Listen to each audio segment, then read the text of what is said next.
যেই শব্দটার মধ্যে লুকিয়ে আছে পুরো ব্রহ্মাণ্ড, যেই শব্দটা হলো পরম শক্তি, পরম আনন্দ। আমরা ধ্যান করার সময় ওম উচ্চারণ করি। ধ্যান কি? ধ্যান হলো মনের শান্তি, মনের আনন্দ। দীর্ঘ শ্বাস ফেলে তুমি ভাবো তুমি সুখী, কারণ তুমি দেখতে পাচ্ছ চাঁদের আলো, অনুভব করছো তুমি সূর্যের আলো।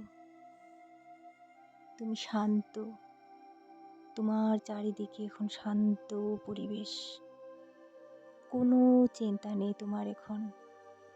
তুমি এখন ডুবে আছো শান্তির মধ্যে, তোমার মন এখন শান্ত।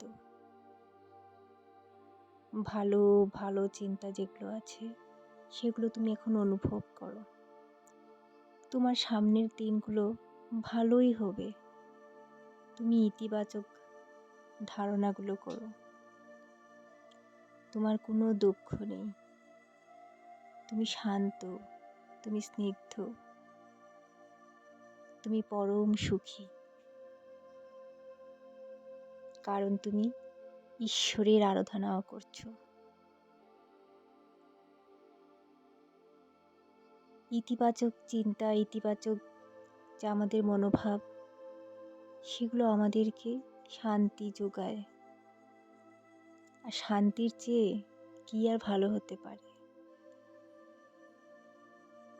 তুমি ভাবো এখন তুমি পরম আনন্দে, শান্ত পরিবেশে। তুমি ভাবো তোমার এগিয়ে যাওয়ার কাজগুলো, তুমি কিভাবে এগিয়ে যাবে। তোমার লক্ষ্য স্থির করো, সেই লক্ষ্যে তুমি এগিয়ে যাও। থেমে যেও না, তুমি থেমেই থাকো না। তুমি অন্য কোনো নেতিবাচক চিন্তাধারাকে প্রশ্রয় দিও না। তুমি ইতিবাচক ধারণা, ইতিবাচক যেগুলো মনোভাব, সেগুলোকে বাড়াও। ভালো করতে যাও, ভালো হতেই থাকবে। ভালোই হয়।